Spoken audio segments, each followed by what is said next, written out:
شادی کی پہلی رات میرا 17 سالہ شوہر مجھ سے شرما کر میرے قریب ہی نہیں آ رہا تھا اور میں ڈاکٹر تھی۔ میں نے سوچا مجھے خود ہی ہمت کرنی پڑے گی، لہٰذا اپنی جذبات ٹھنڈی کرنے کے لیے میں نے خود ہی اس کو پکڑ کر اپنے قریب کیا، پھر اسے سینے سے لگایا اور پھر اپنا ایک ہاتھ اس کی شلوار۔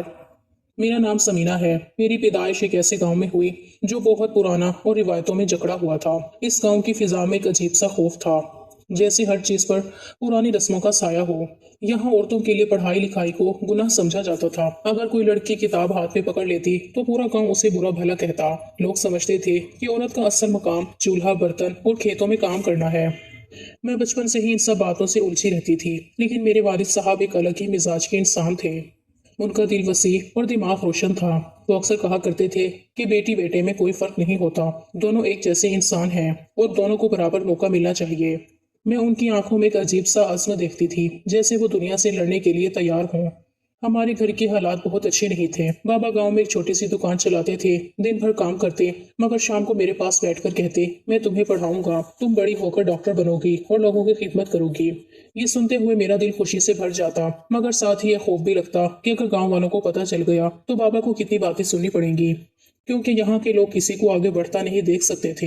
مگر بابا ڈٹے رہے، انہوں نے کبھی کسی بات کی پرواہ نہیں کی۔ میں اکلوتی اولاد تھی، کوئی بھائی نہیں تھا، سب کی نظریں ہم پر تھیں، اس لیے بابا کو قدم قدم پر احتیاط کرنا پڑتی تھی۔ وہ مجھے چوری چوری پڑھنے کے لیے شہر بھیجتے تھے۔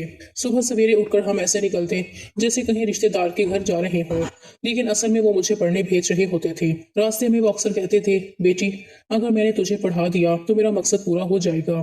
ان کے الفاظ میرے دل میں نقش ہو گئے تھے۔ کالج کا سفر بہت مشکل تھا، وہاں جا کے بھی دل میں ڈر رہتا کہ کوئی پہچان نہ لے کہ میں اسی روایتوں والے گاؤں کی ہوں۔ مگر میں نے ہمت نہیں ہاری، دن رات محنت کی، اور جب میں ڈاکٹر بن گئی تو میری خوشی سے زیادہ بابا کی آنکھوں میں روشنی دیکھنے لائی تھی۔ ان کی محنت رنگ لائی تھی، انہوں نے اپنے خواب کو حقیقت بنتے دیکھا تھا۔ اس دن وہ بہت دیر تک خاموش بیٹھے رہے اور پھر بس اتنا کہا کہ اب میں سکون سے مر سکتا ہوں، میری بیٹی وہ بن گئی ہے جو میں چاہتا تھا۔ وقت گزرتا گیا، ہم گاؤں سے شہر شفٹ ہو گئے کیونکہ وہاں رہنا اب ممکن نہیں تھا۔ سب لوگ ہم سے ناراض تھے، کہتے تھے کہ ہم نے گاؤں کی عزت خاک میں ملا دی ہے، مگر بابا نے کسی کی بات نہیں سنی۔ ان کا کہنا تھا کہ انسان کو اپنی قسمت خود لکھنی چاہیے۔ اب شہر کی زندگی شروع ہوئی تو مشکلات بھی نہیں آئیں۔ ڈاکٹر بننے کے بعد بھی ابھی میری نوکری شروع نہیں ہوئی تھی، ہاؤس جاب باقی تھی اور بابا کے پاس اب پیسے نہیں بچے تھے۔ ان کی دکان وہی گاؤں میں رہ گئی تھی جس سے کچھ حاصل نہیں ہو رہا تھا۔ گھر کے خرچے کے لیے بھی مشکل ہو گئی تھی۔ ہم دونوں نے کئی دن ادھار پر کھانا کھایا، مگر بابا نے کبھی ہار نہیں مانی۔ پھر ایک دن ایسی خبر آئی جس نے ہمیں سوچنے پر مجبور کر دیا۔ وہ دن جیسے ہماری زندگی کا رخ بدلنے والا تھا۔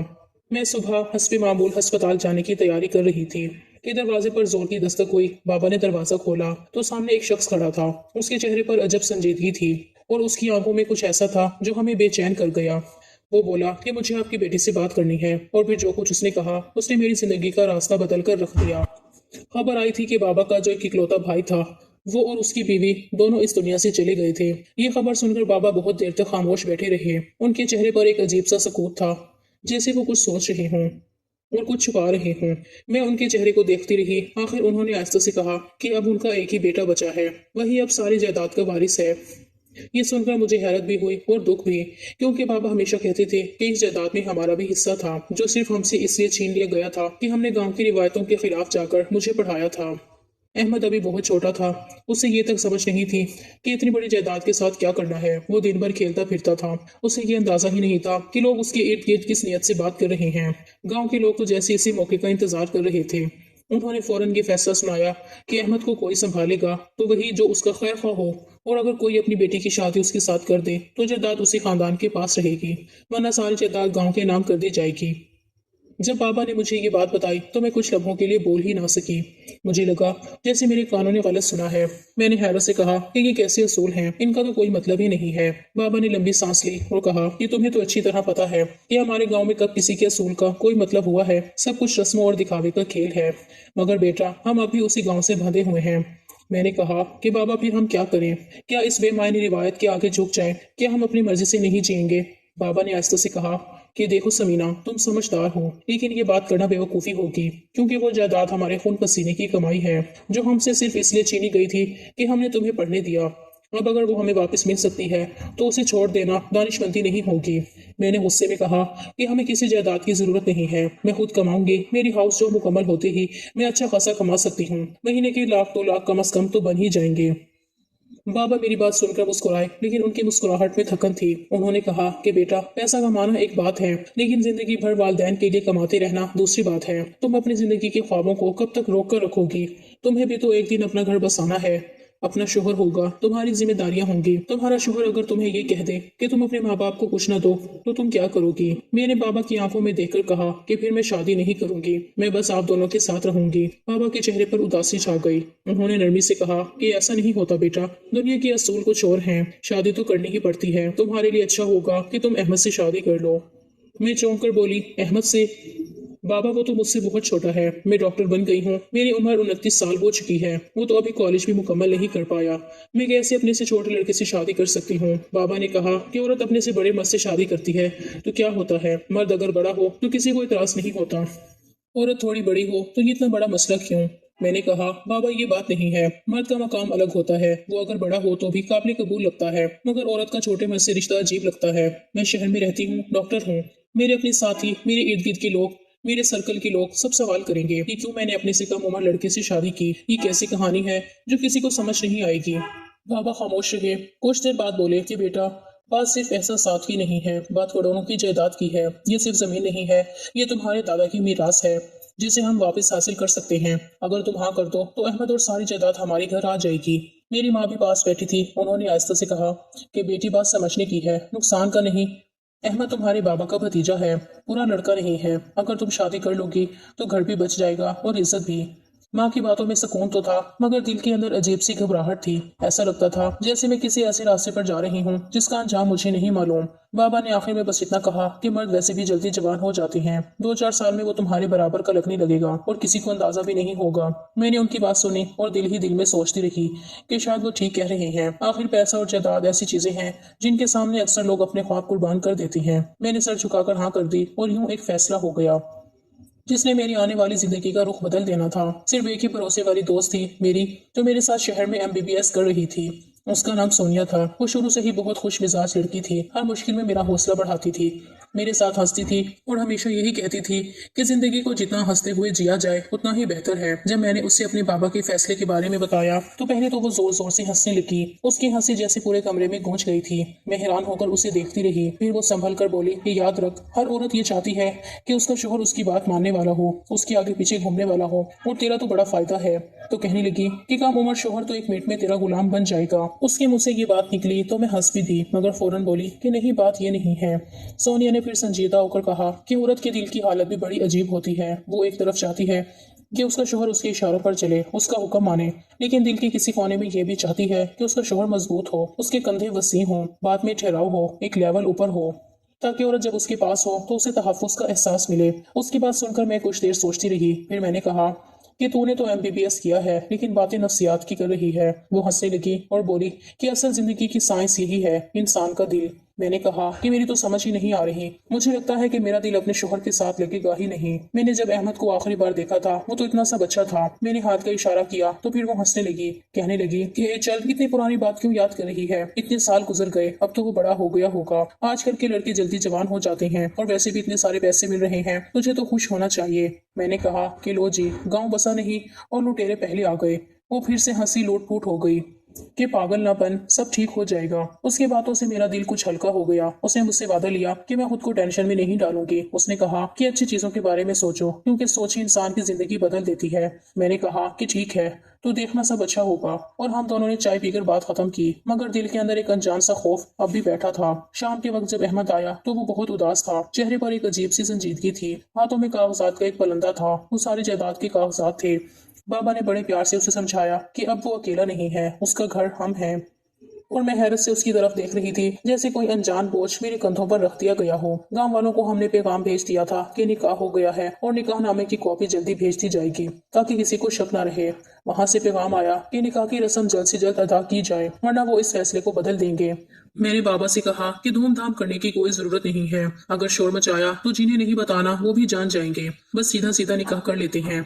बाबा ने मेरी बात मान ली और ये कह दिया कि चूंकि भाई और भावज की अभी अभी मौत हुई है, इसीलिए हम सादगी से निकाह करना चाहते हैं। उन्होंने ये भी कहा कि अहमद को हमारे घर में रहने के काबिल बनाना जरूरी है, ताकि कोई ये सवाल न करे कि वो यहाँ किस रिश्ते से रह रहा है। क्योंकि हमारे घर में जवान बेटी है, इसलिए बातों का रास्ता बंद करना बेहतर है। बाबा ने अहमद के लिए नए खुले से कपड़े खरीदे, शलवार कमीज उसके कद से कुछ बड़ी, ताकि वो थोड़ा भरा भरा लगे और बड़ी उम्र का दिखे। उन्होंने उसे कहा कि मुझे भी रख लो, ताकि चेहरे पर थोड़ा संजीदगी का असर आए। निकाह के दिन सब कुछ सादगी से हुआ, न कोई गवाहों की भीड़, न कोई शोर। बस एक छोटे से कमरे में मौलवी साहब आए, चंद रिश्तेदार गवाह बने और मेरा निकाह अहमद के साथ पढ़ा गया। मेरी आवाज निकाह के वक्त कांप रही थी।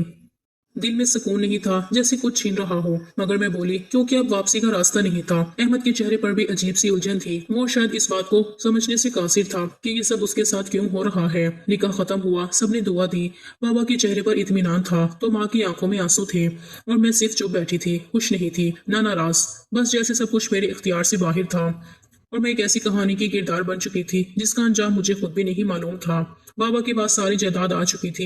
वो जिन ख्वाबों को बरसों से अपने दिल में दबाकर बैठे थे, अब वो सब हकीकत बनने लगे थे। उन्होंने सबसे पहले अपने पुराने कर्जे उतारे। उन लोगों को जिन्होंने मुश्किल वक्त में मदद दी थी, सबको एक एक पैसा वापस दिया। फिर शहर में एक छोटा सा कारोबार शुरू करने का सोचा। उनकी आंखों में बरसों बाद चमक थी और चेहरे पर वो सुकून जो शायद जिंदगी में पहली बार दिखाई दिया था। अब किराए के घर में रहने की जरूरत नहीं रही थी। जायदाद में एक बड़ा पक्का मकान भी शामिल था, जिसके एक हिस्से में हमने रिहाइश इख्तियार कर ली। जिंदगी बज़ाहिर संवर गई थी, मगर मेरे दिल के अंदर एक खला था। मैं समझ नहीं पा रही थी कि अपनी नई जिंदगी का आगाज कैसे करूं। हमारी शादी की पहली रात थी, वो रात जिसके बारे में हर लड़की के दिल में कई ख्वाब होती हैं, मगर मेरे दिल में अजीब सा बोझ था। मैं अपने कमरे में दाखिल हुई तो अहमद एक कोने में बैठा था। उसके चेहरे पर ना शर्म थी ना कोई तासुर, बस एक सादा सा खामोश लड़का, जैसे वो खुद नहीं जानता कि यहाँ क्या कर रहा है। मैंने नरमी से कहा कि घबराओ नहीं, सो जाओ, कल बात करेंगे। वो धीरे से बोला ठीक है। उसकी आवाज में एक अजीब सा अदब था, जैसे वो कोई दूर का रिश्तेदार हो, ना कि मेरा शोहर। मैं कुछ लम्हे उसे देखती रही और फिर चुपचाप लेट गई। रात बहुत लंबी थी। मैंने सोचा कि शायद वक्त के साथ सब बेहतर हो जाए। सुबह हुई तो मैंने नाश्ता तैयार किया, उसके लिए प्लेट में पराठा रखा और कहा कि आओ खा लो। उसने निचले लहजे में कहा शुक्रिया बाजी। मेरा दिल जैसे रुक गया हो। मैंने साथ होकर उसकी तरफ देखा। वो बिल्कुल मासूम अंदाज में खाना खाने लगा, जैसे उसे एहसास ही नहीं कि उसने क्या कहा है। अगर किसी बीवी से शोहर गलती से भी बहन कह दे तो बात मजाक में खत्म हो जाती है, मगर यहाँ तो वो संजीदगी से मुझे बाजी कह रहा था। मुझे लगा जैसे जमीन मेरे कदमों के नीचे से निकल गई हो। मैंने आकर बाबा से कहा कि आप लोगों ने ये क्या कर दिया है, मुझे किस मुसीबत में डाल दिया, और मैं क्या करूँ। ये रिश्ता तो रिश्ता नहीं लगता। बाबा ने गहरी सांस ली और कहा कि वक्त के साथ सब ठीक हो जाएगा। अहमद अभी बच्चा है, उसे समझने में वक्त लगेगा। मैंने दिल ही दिल में खुद को समझाने की कोशिश की, लेकिन दिल नहीं माना। मैंने अपने आप को मसरूफ रखने के लिए अस्पताल में नाइट ड्यूटी लगवा ली, ताकि ज्यादा वक्त घर में ना रहूं। वहां के माहौल में कम से कम मैं अपनी उलझन भूल जाती थी। कुछ दिन बाद पता नहीं किसने अस्पताल में सबको बता दिया कि मेरी शादी हो गई है। अब हर कोई ट्रीट मांगने लगा। मैंने सबको ट्रीट दे दी, लेकिन जब सबने कहा कि अपने शोहर की तस्वीर दिखाओ तो मेरा दिल बैठ गया। मैंने झूठ बोल दिया कि मेरे पास तस्वीर नहीं है, फोन खराब है। कभी कभी बहाना ये करती कि वो बाहर गया हुआ है और तस्वीर देना पसंद नहीं करता। एक दिन सोनिया ने भी कह दिया कि अब बस कर, वो तेरा शोहर है, उसको समझने की कोशिश कर। तूने उसे मौका ही कब दिया। मैंने कहा कि मैं कोशिश करके क्या करूं, वो तो जैसे दिल से मेरा शोहर बना ही नहीं। मैं उसके चेहरे पर वो तासुर ही नहीं देखती जो एक मर्द के चेहरे पर बीवी के सामने होता है। यूं ही दिन गुजरते गए, हमारा आपस में कोई रिश्ता सा बना ही नहीं। मैं रात को अस्पताल में होती और दिन में सोती। वो सुबह बाबा के साथ बाहर चला जाता और शाम को वापस आता। बाबा उसे अपने साथ काम पर ले जाने लगे थे ताकि वो कारोबार सीख सके। मैं उसे कभी कभार देखती तो बस एक आम सा लड़का लगता। ना वो मुझसे बात करता, ना मैं उससे कुछ पूछती थी। हमारे दरमियान खामोशी दीवार बन गई थी, और मैं अंदर ही अंदर सोचती रहती थी कि क्या ये मेरी जिंदगी का वो अंजाम है जिसके लिए बाबा ने सारी दुनिया से लड़ाई की थी। लेकिन वो कहते हैं ना कि बस वक्त गुजर जाएगा तो सब कुछ ठीक हो जाएगा, मगर हकीकत में वक्त के गुजर जाने से कुछ भी ठीक नहीं होता। बस इंसान खुद को हालात के साथ जीना सीख लेता है, और यही सब कुछ मेरे साथ भी हुआ था। मैंने खुद को हालात के मुताबिक ढाल लिया था। मुझे अब हर दिन वही पुराने दिनों की तरह लगता था, जैसे सब कुछ मामूल पर आ गया हो। मगर अंदर से मैं जानती थी कि सब कुछ मामूल पर नहीं आया, बल्कि मैं सिर्फ ये समझने लगी थी कि शायद यही मेरी जिंदगी है, यही मेरा नसीब है। 4 साल गुजर गए थे और अहमद अब 20 साल का हो गया था। اب اس کے چہرے پر وہ بچپنا نہیں تھا، اس کی آواز بھاری ہو گئی تھی، وہ خود میں ایک نیا اعتماد محسوس کرنے لگا تھا۔ وہ واقعی بدل گیا تھا۔ میں جب اس کو دیکھتی تھی تو حیران رہ جاتی تھی کہ یہ وہی احمد ہے جس کو میں نے اپنے گھر میں خاموش شرمیلا لڑکا دیکھا تھا، جو بات کرتے ہوئے نظریں جھکا لیتا تھا اور جس کے چہرے پر معصومیت بسی ہوئی تھی۔ اب وہ ایک مکمل جوان مرد بن چکا تھا۔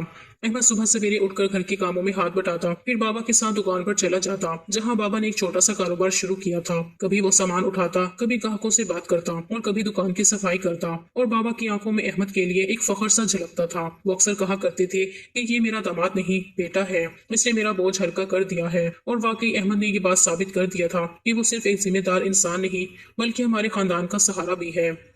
میری ہاؤس جاب ختم ہو چکی تھی اور اب میں ہسپتال میں باقاعدہ کام کر رہی تھی۔ ایک دن ہسپتال سے واپسی پر بہت تیز بارش ہو رہی تھی۔ میں چھتری بھول گئی تھی اور سوچ رہی تھی کہ آج گھر کیسے پہنچوں گی۔ اتنے میں ایک موٹر سائیکل آ کر میرے سامنے رکی۔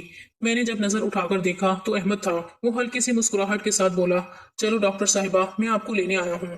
میں نے حیرت سے اس کی طرف دیکھا کیونکہ وہ آج کچھ زیادہ ہی خوبصورت لگ رہا تھا۔ اس نے سفید شرٹ پہنی ہوئی تھی جو بارش سے ہلکی ہلکی گیلی ہو چکی تھی۔ اس کی آستینیں کوہنیوں تک مڑی ہوئی تھیں۔ اس کے چہرے پر بوندوں کا جال سا بن گیا تھا، اور جب وہ بولا تو آواز میں ایک نرمی تھی جیسے ہر لفظ میں پیار چھپا ہو۔ میں نے ہچکچاتے ہوئے کہا کہ احمد، تم بارش میں کیوں آئے ہو؟ اس نے مسکرا کر کہا کہ اگر آپ بھیگ جائیں گی تو ڈاکٹر صاحبہ بیمار ہو جائیں گی اور پھر گھر میں سب مجھے ہی الزام دیں گے۔ اس کی بات سن کر میرے چہرے پر ہلکی سی مسکراہٹ آ گئی۔ میں موٹر سائیکل کے پیچھے بیٹھی تو احساس ہوا کہ میں پہلی بار اس کے اتنے قریب بیٹھی ہوں۔ اس کے کندھے سے ٹکراتے ہوئے میرے دل کی دھڑکن جیسے بے ترتیب ہو گئی۔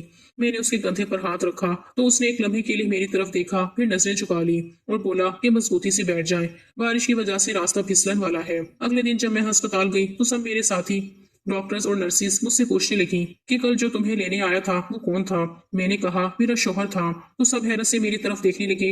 ان کے چہرے پر تعجب اور تعریف دونوں جھلک رہے تھے۔ ایک نے کہا، اتنا خوبصورت شوہر تو فلمی ہیرو لگتا ہے۔ دوسری بولی کہ سمینہ، تمہیں تو بہت نصیب والا شوہر ملا ہے۔ میں ان کی باتوں پر صرف مسکرا دی، مگر دل کے اندر کچھ الگ ہی ہو رہا تھا، جیسے کسی نے میرے اندر کوئی سوئی چبو دی ہو، اور وہ احساس آہستہ آہستہ میٹھے درد میں بدل گیا تھا۔ رات کو جب احمد واپس آیا تو میں نے پہلی بار اس سے لمبی بات کی۔ ہم دونوں صحن میں بیٹھے تھے، آسمان پر چاند نکلا ہوا تھا، ہوا میں ہلکی ٹھنڈک تھی، اور وہ میرے سامنے بیٹھا اپنے ہاتھوں سے چائے کی کپ سنبھالے ہوئے تھا۔ اس نے کہا، آپ بہت تھک جاتی ہیں، دن بھر کام کرتی ہیں۔ میں نے کہا، ہاں، مگر جب تم بات کرتے ہو تو تھکن اتر جاتی ہے۔ اس نے ہلکا سا مسکرا کر کہا کہ آپ کا انداز بہت الگ ہے، آپ میں وقار بھی ہے اور نرمی بھی۔ میں نے نظریں جھکا کر کہا کہ احمد، تم بدرے بدرے لگ رہے ہو۔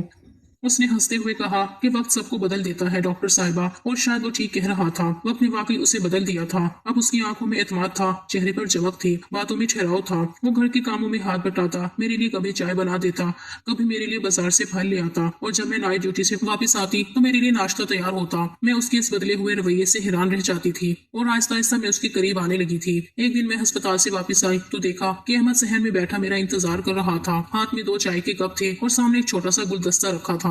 میں نے پوچھا، یہ کیا ہے؟ اس نے کہا کہ آج آپ کا پہلا دن ہے تنخواہ کا، تو سوچا آپ کو مبارک دوں۔ اس کے انداز میں اتنی سچائی تھی کہ میری آنکھوں میں نمی آ گئی۔ میں نے کہا کہ احمد، تم بہت اچھے ہو۔ وہ بولا کہ نہیں، میں بس وہ کر رہا ہوں جو ایک شوہر کو کرنا چاہیے۔ اس دن کے بعد ہمارے درمیان کی وہ دیوار ٹوٹ گئی جس نے ہمیں الگ رکھا ہوا تھا۔ اب وہ میرے کمرے میں آ کر بیٹھ جاتا، کبھی میری کتابیں دیکھتا، کبھی میرا اسٹیتھوسکوپ اٹھا کر کھیلتا، اور کبھی بس خاموشی سے میری طرف دیکھتا رہتا۔ ایک دن اس نے کہا کہ سمینہ، کیا تمہیں کبھی لگا کہ ہماری شادی وقت سے پہلے ہو گئی تھی؟ میں نے کہا، شاید ہاں، کیونکہ تم بہت چھوٹے تھے۔ اس نے کہا، لیکن اب تو میں بڑا ہو گیا ہوں نا۔ میں نے کہا، ہاں، تم بڑے ہو گئے ہو، اور وہ لمحہ شاید ہمارے رشتے کا نیا آغاز تھا۔ ہم نے ایک دوسرے کو سمجھنا شروع کیا۔ اس کے مزاج میں نرمی تھی، باتوں میں شرافت تھی، وہ کبھی اونچی آواز میں بات نہیں کرتا تھا۔ میرے لیے احترام ہمیشہ قائم رکھا، اور اس احترام کے پیچھے جو محبت چھپی تھی وہ دن بہ دن گہری ہوتی جا رہی تھی۔ وہ میرے لیے اب صرف شوہر نہیں بلکہ میرا دوست بھی بن گیا تھا۔ میں جب بھی بیمار ہوتی وہ میرے پاس بیٹھا رہتا، میرا ماتھا چھوتا اور کہتا کہ ڈاکٹر صاحبہ کو بھی علاج کی ضرورت ہے، تو میں مسکرا دیتی تھی۔ وقت گزرتا گیا اور میں نے محسوس کیا کہ میرا دل اب ہر وقت احمد کے لیے دھڑکتا ہے۔ میں جب صبح اٹھتی تھی تو سب سے پہلے اس کی آواز سننا چاہتی تھی، جب رات کو سوتی تھی تو اس کے قدموں کی چھاپ سن کر اطمینان ہوتا تھا۔ کبھی کبھی سوچتی کہ اگر میں نے احمد سے شادی نہ کی ہوتی تو شاید میری زندگی خالی خالی رہ جاتی۔ اب احمد کے ساتھ میرا رشتہ مکمل ہو چکا تھا۔ وہ مجھ سے عمر میں چھوٹا ضرور تھا، مگر اس نے مجھے کبھی یہ احساس نہیں ہونے دیا۔ وہ ہمیشہ میرے سامنے ایک مضبوط مرد بن کر کھڑا رہا۔ میں نے خود اپنی زندگی میں پہلی بار یہ سچ محسوس کیا کہ شوہر اگر عمر میں چھوٹا بھی ہو مگر دل سے بڑا ہو تو وہ اپنی بیوی کو وہی عزت دے سکتا ہے جو ایک مرد کو دینی چاہیے۔ हम दोनों शाम के वक्त घर की छत पर बैठकर चाय पीते, चांद को देखते और बातें करते। कभी अपने ख्वाबों के बारे में बात करते, कभी गुजरे वक्तों की यादें दोहराते। अहमद कहता कि समीरा तुम मेरी किस्मत हो, और मैं कहती कि अहमद तुम मेरी दुआ हो। हमारी हंसी अब घर की दीवारों से टकराकर गूंजने लगी थी और मुझे लगता था कि काश ये सब कुछ पहले ही हो गया होता तो मेरी जिंदगी के 4 साल यूं तन्हाई में ना गुजरते। अब हर दिन खुशियों से भरा हुआ था, हर रात सुकून से गुजरती थी। मेरा घर, मेरा दिल, सब कुछ मुकम्मल हो चुका था। मैं अब जब आईने में देखती थी तो मुझे अपने चेहरे पर एक नई चमक नजर आती थी। शायद ये वही चमक थी जो किसी औरत के दिल में मोहब्बत आने के बाद पैदा होती है। मेरी जिंदगी वाकई बदल चुकी थी। अब वक्त गुजर नहीं रहा था बल्कि खूबसूरत लगने लगा था, और मैं हर रोज अपने रब का शुक्र अदा करती थी कि उसने मुझे अहमद जैसा साथी दिया, जो ना सिर्फ मेरा शोहर था बल्कि मेरी जिंदगी का सुकून भी था। अल्लाह ने हमें 2 बेटों से नवाजा था, दोनों ही इतने प्यारे कि जब मैं उन्हें देखती तो दिल खुशी से भर जाता। वो दोनों बिल्कुल अहमद जैसे लगते थे। उनकी आंखों में वही मासूमियत, वही चमक थी जो अहमद की आंखों में कभी होती थी।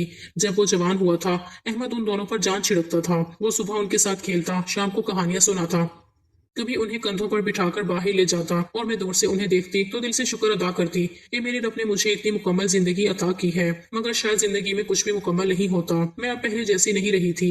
उम्र के साथ साथ मेरे चेहरे पर थकन और काम की बोझ ने अपने निशान छोड़ दिए थे। डॉक्टर होना इतना आसान नहीं जितना लोग समझते हैं। मरीज के दुख को महसूस करना और हर रोज मौत को अपनी आंखों के सामने देखना इंसान को अंदर से बदल देता है। मेरी ड्यूटी के औकात लंबे होते थे। अक्सर मैं अस्पताल में रात रात भर जागती रहती थी और फिर सुबह घर आती थी। अहमद हमेशा मेरे लिए चाय बनाता, नाश्ता तैयार करता और बच्चों को संभाल लेता। मैं अक्सर हैरान होती थी कि ये वही अहमद है जो कभी मेरे सामने शर्मीला सा बैठा करता था और आज जिंदगी के हर मोड़ पर मेरे साथ खड़ा है। घर और अस्पताल के बीच में मेरी जिंदगी जैसे तेजी से भाग रही थी। कभी कभी लगता था कि मैं वक्त से दौड़ रही हूँ, मगर फिर अचानक वक्त ने सब कुछ बदल दिया। बाबा की मौत की खबर जैसे मेरे दिल पर पहाड़ बनकर गिरी थी। वो एकदम चले गए थे। दिल के दौरे ने उन्हें मुझसे हमेशा के लिए छीन लिया। उनके जाने के बाद मेरी दुनिया जैसे अधूरी हो गई थी। वही बाबा जिन्होंने मुझे गांव की तंग गलियों से निकाल कर डॉक्टर बनाया था, जिन्होंने लोगों के ताने सहे मेरे लिए, जिन्होंने अपनी हर खुशी कुर्बान की, वो अब नहीं थे। मैं उनके बगैर एक लम्हा भी सोच नहीं सकती थी। मगर जिंदगी रुकी नहीं थी। अहमद मेरे साथ था। वो मेरे दुख को बांटने के लिए हमेशा मौजूद रहता था, मेरे आंसू साफ करता था, कहता था तुम्हारे बाबा ने तुम्हें कमजोर नहीं बनाया, वो तुम्हें मजबूत देखना चाहते थे। मैं उसके हौसले से जीने की कोशिश करती रही, मगर फिर कुछ ही अरसे बाद माँ भी चली गई। एक बीमारी ने उन्हें इतनी तेजी से हमसे छीन लिया कि हम संभलने का मौका ही ना पा सके। उन दोनों की मौत ने मेरे दिल पर ऐसी चोट मारी कि मैं जैसे अंदर से बूढ़ी हो गई थी। जिस्म अभी जवान था मगर रूह थक गई थी। आईने में जब खुद को देखती थी तो लगता था कि चेहरे पर वक्त के निशान गहरे हो गए हैं। आंखों के नीचे स्याह दायरे बन गए थे, बालों में सफेदी झलकने लगी थी। मैं अक्सर सोचती कि अहमद अब मुझसे नाराज होगा, वो कहेगा कि मैं बदल गई हूँ, मगर वो तो जैसे मेरे ख्यालों को भी पढ़ लेता था। वो कभी शिकायत नहीं करता था, बल्कि उल्टा मेरे साथ अपने आप को बदलने लगा था। अहमद ने अपनी ड्रेसिंग बदल ली थी। वो अब ज्यादा सादे कपड़े पहनता, सफेद कुर्ते और ढीले पजामे, जिनमें वो कभी कभी खुद को बड़ा दिखाने की कोशिश करता। वो कहता कि अब हम दोनों एक जैसी लगती हैं, तुम्हें मेरी उम्र की फिक्र करने की जरूरत नहीं, मैं तुम्हारे साथ हूँ, हमेशा रहूंगा। उसके ये अल्फाज मेरी आंखों में नमी भर देते थे। मैं उसे देखती और सोचती कि मैंने जो ख्वाब कभी गांव में बैठकर देखे थे वो सब अहमद की सूरत में पूरे हो गए थे। जिंदगी में उतार चढ़ाव आते रहे। कभी कभी हमें लड़ाई भी हो जाती थी। किसी बात पर मैं गुस्सा कर लेती थी तो वो खामोश हो जाता। कुछ देर बाद आकर कहता कि डॉक्टर साहिबा, आपके गुस्से की दवा कौन सी है। मैं मुस्कुरा देती थी। वो कहता कि देखो तुम मुस्कुरा दी हो, बस यही मेरी जीत है। हमारी इन छोटी छोटी बातों में मोहब्बत छुपी होती थी, वो मोहब्बत जो वक्त के साथ कम नहीं हुई बल्कि और गहरी होती गई। मैं जानती थी कि औरत शादी के बाद, 2 बच्चों के बाद और जिम्मेदारियों के बोझ के बाद वैसी नहीं रहती जैसी पहली होती है।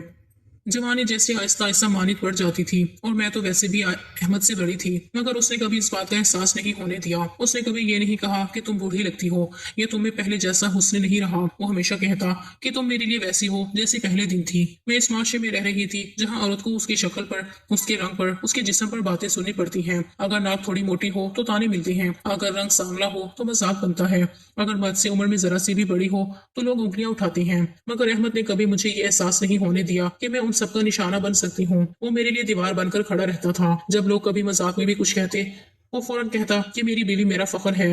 मेरी जिंदगी अब पुरसकून थी। बच्चों की तालीम अच्छी जगह पर जारी थी।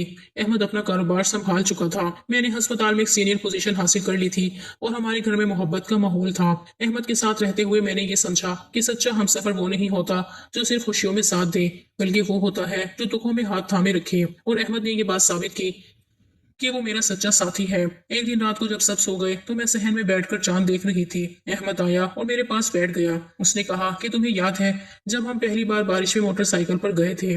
मैंने हल्की सी हंसी के साथ कहा, हाँ, वो लम्हा तो आज भी याद है। उसने कहा कि उस दिन मैंने फैसला किया था कि तुम्हें कभी अकेला नहीं छोड़ूंगा, चाहे वक्त कुछ भी कर ले। मैंने उसकी आंखों में देखा और कहा कि अहमद, तुमने वो वादा निभाया है, तुमने मेरी जिंदगी को मुकम्मल कर दिया। अब मैं अक्सर सोचती हूँ कि गांव के लोग चाहे जैसे भी थे, रिवायतें चाहे जितनी सख्त थीं, मगर उस गांव ने अहमद को जन्म दिया। और अगर अहमद वहां पैदा ना होता तो शायद मेरी जिंदगी इतनी खूबसूरत ना होती। वो गांव अच्छा नहीं था, मगर उस गांव का ये शख्स सबसे अच्छा निकला। उसने मुझे सिखाया कि मोहब्बत उम्र नहीं देखती, रंग नहीं देखती, हैसियत नहीं देखती, मोहब्बत सिर्फ दिल देखती है। अहमद आज भी मेरे साथ है। वो मेरे बच्चों का बेहतरीन बाप है, मेरे लिए सबसे बड़ा सहारा है। हम दोनों अब बूढ़े हो रहे हैं, मगर दिल अभी भी जवान है। कभी कभी शाम के वक्त हम दोनों छत पर बैठे पुरानी बातें याद करते हैं। वो हंसता है, कहता है, तुम अब भी डॉक्टर साहिबा ही लगती हो। मैं कहती हूँ, और तुम अभी वही अहमद हो जिसने बारिश में मोटरसाइकिल रोककर मुझे कहा था कि अगर तुम भीग जाओगी तो सब मुझे इल्जाम देंगे। जिंदगी के इस सफर में मैंने बहुत कुछ खोया भी है, मगर जो पाया वो अहमद की मोहब्बत है, उसकी वफा है, उसका साथ है। आज भी मैं जब रब के सामने हाथ उठाती हूँ तो कहती हूँ कि परवरदिगार, अगर दुनिया में कोई हकीकी सुकून है तो वो एक सच्चे हमसफर के साथ रहने में है। और मैं खुश नसीब हूँ कि मुझे वो हमसफर मिला जो ना सिर्फ मेरे साथ चला बल्कि हर मोड़ पर मेरा हाथ थामे रखा। मैं अब बूढ़ी जरूर हो गई हूँ, मगर अहमद के लिए आज भी वही समीना हूँ जो कभी उसके साथ बारिश में भीगी थी। वो आज भी मेरा हाथ पकड़कर कहता है कि तुम्हारे बगैर मैं कुछ नहीं हूँ। और मैं दिल ही दिल में सोचती हूँ कि वाकई अगर जिंदगी एक सफर है तो अहमद मेरा हमसफर है, जो आखिरी सांस तक मेरे साथ रहेगा।